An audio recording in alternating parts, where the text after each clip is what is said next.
Olha, eu vou te dizer uma coisa, talvez seja pela própria escola, pela questão da obrigação, da obrigatoriedade do currículo. No momento em que a questão lúdica da leitura se perde, a questão do prazer da leitura se perde, a leitura se perde. E no momento em que esse prazer é trocado pela obrigatoriedade, aí a gente tem um sinal grande. E aí eu acho, quem estava desenvolvendo inclusive essa tese é o Luiz Augusto Fischer, falando sobre o momento em que, ele disse, eu nunca consegui desenvolver muito, mas talvez o momento em que isso começa a se perder é aquela hora em que a gente diz assim, bom, agora a gente vai pegar a lista do vestibular, certo? E aí aquela lista do vestibular, no momento em que a leitura te é colocada de uma forma imposta, é muito complicado. E aí eu pego, por exemplo, eu sou um leitor do Machado de Assis, eu adoro Machado de Assis, mas Machado de Assis não é para principiante.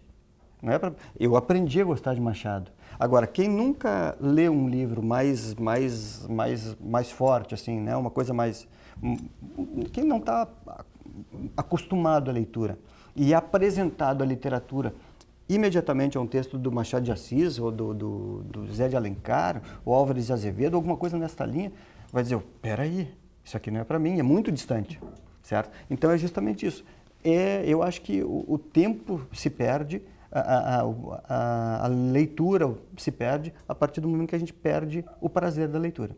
Claro que tem uma série de elementos, me interrompam se eu estiver falando demais, mas tem uma série de elementos que hoje pegam o adolescente para todos os lugares, certo? Quer dizer, tu tá as redes sociais estão aí o tempo todo, né? Quer dizer, tem uma tecnologia te batendo na tua porta, entrando na tua casa de tudo quanto é jeito. Então é óbvio que o livro ele é uma disputa, digamos assim, um pouco desigual. Mas eu acho que o livro tem seu tempo, As pessoas têm que dar um pouquinho desse tempo ao livro. Né? Tem que dar 10 minutos, o livro não vai imediatamente te cativar, ele demora um tempinho, enfim. Eu sempre aconselho as pessoas a darem um tempinho, tipo, segura, vamos lá.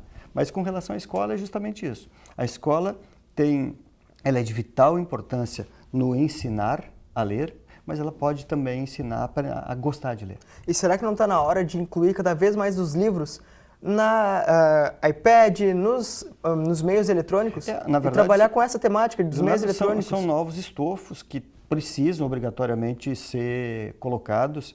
Eu tenho 3 livros meus que já estão disponíveis acho que um pela Dublinense e um pela Bertrand Brasil, que já estão, e está saindo um terceiro que é a segunda pessoa, também pela Dublinense, que são disponíveis em e-book. É uma forma de venda do livro, inclusive, né? Mas ainda é muito pequena, Eu acho que para mim importa pouco aonde se vai ler, o que importa é que se leia, né? Claro, eu sou super a favor. Agora, não acho que o livro como objeto papel vai desaparecer assim tão cedo, até porque essa coisa que nem eu volto para a questão das crianças, certo? É importante, é bonito, é justamente a criança vendo aquele livro que se abre, né? E as crianças ainda hoje aprendem a ler nos livros de papel. Então o livro de papel eu acho que tão cedo não some. Que bom. O fato dos jovens, às vezes, lerem uma história e se identificarem com aqueles personagens, isso ajuda nas suas questões pessoais? Claro, até mesmo? Claro. O escritor não está aí para oferecer respostas. Ele leva para o leitor, ele compartilha com o leitor as suas angústias. Então, a minha angústia como autor, e que de alguma forma vai para o meu texto, as minhas dúvidas, os meus questionamentos, são, de repente, as tuas dúvidas também, são as tuas dúvidas também, certo? Então, é importante que o leitor se encontre um pouco naquele texto, e é importante que, a partir desse texto, ele consiga ou reforçar o que ele pensa, ou reformar o que ele pensa, né? Então, claro, é super importante que o autor, que o leitor ache alguma identificação no texto que ele está lendo, né? E prazer, porque para mim leitura sem prazer é muito complicado. Henrique, e o que te fisgou toda essa onda de escrita lá na infância, que te motivou a escrever, o que te motivou a ler? Eu sempre fui um apaixonado por leitura, sempre. Eu aprendi a ler e aprendi a gostar de ler, sempre. Então eu sempre soube que eu queria ser escritor, sempre tive nunca deixei de fazer as outras coisas. Não deixei de... A literatura nunca me separou de ninguém. A literatura nunca me excluiu. Eu não deixei de ir a uma festa, não deixei de jogar bola, não deixei de brincar com os meus amigos, com as minhas amigas, quando eu era molequinho, por causa da literatura. Não, eu era o presidente da turma, eu era o melhor companheiro, aquelas coisas assim. Ou seja, estava incluído. A literatura, ao contrário de me excluir, ela sempre foi uma forma muito bacana de me incluir.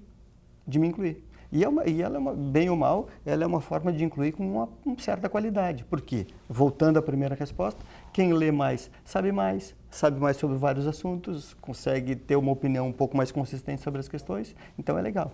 Né? Tu lembra, assim, até para os nossos ouvintes, a nossa audiência que está nos vendo agora, um livro que tu leu na infância e que tu dedica? Não, esse livro, para quando tu é criança, vale a pena ler, trata de uma forma legal. Olha, Monteiro Lobato encantou a minha infância. E Edi Lima, com as histórias da vaca voadora, também povoaram a minha infância. Mas, basicamente, Monteiro Lobato eu li muito. Né? E ainda que, efetivamente, sim, Monteiro Lobato era racista, certo? Esse debate hoje está muito forte aqui, e ele, como pessoa, sim, era racista, e há alguns laivos disso no próprio texto. Eu brinco, eu não me tornei um racista por causa disso, né? E aprendi muito o prazer da leitura, né? Então, Monteiro Lobato povoou bem a minha infância de leitor. Né? E você tem alguma experiência vivida, assim, que te marcou de alguma história, de algum livro que tu apresentou para as crianças e alguém que te falou que gostou muito? Não, seguidamente aparece assim, das pessoas dizendo, gostei muito do teu livro, ou enfim. E eu tenho essa experiência de uma forma até mais cotidiana a partir do leitorado do jornal. Certo? Ou seja, o ABC Domingo, que é onde é publicado onde é publicada a minha coluna, é um jornal que tem 70 mil exemplares. Ou seja, tem uma possibilidade muito grande de leitores. Então, toda segunda-feira respinga alguém dizendo, gostei do conto, não gostei do conto. Enfim, esse conto, por exemplo, que foi o meu conto mais recente publicado, é um conto que aborda a questão do preconceito. A partir desse episódio vergonhoso que aconteceu no jogo do Veranópolis e Esportivo. Com o juiz Márcio Chagas da Silva, eu digo, peraí, eu tenho esse espaço tão grande ali, eu preciso, às vezes, é um espaço tão grande, é também uma responsabilidade grande, eu preciso, às vezes, colocar algumas questões para as pessoas discutirem. E aí, justamente, um conto sobre o preconceito. E logo já teve as pessoas dizendo, gostei, acho bom. Ele também é publicado na minha página do Facebook e já tinha diversos compartilhamentos do conto hoje pela manhã. Então, isso funciona, né? Então, tu escreve teus contos baseados também em fatos que acontecem na sociedade atual. Sim, muito. É uma coisa bem engraçada. Os meus textos, os meus livros, os meus textos mais romances, novelas, eu não penso no leitor. Porque o leitor é uma coisa muito mais abstrata nesse sentido.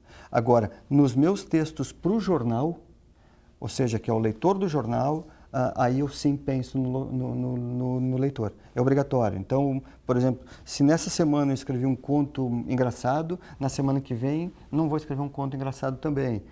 Ou não vou usar o mesmo tema. Eu preciso pensar no leitor. Certo? Então, eu, claro, levo sempre em consideração, levo muito em consideração. Então, seguidamente, algum conto meu é um reflexo direto de um acontecimento recente que eu disse, peraí, sobre isso a gente tem que falar. Para finalizar, tu pode deixar um recado para os nossos telespectadores, falando da importância da leitura e que as pessoas se motivem mais a ler? É justamente aquilo que eu digo. As pessoas hoje dizem que não tem tempo para ler. Não tem tempo. Eu gosto de ler, mas não tenho tempo.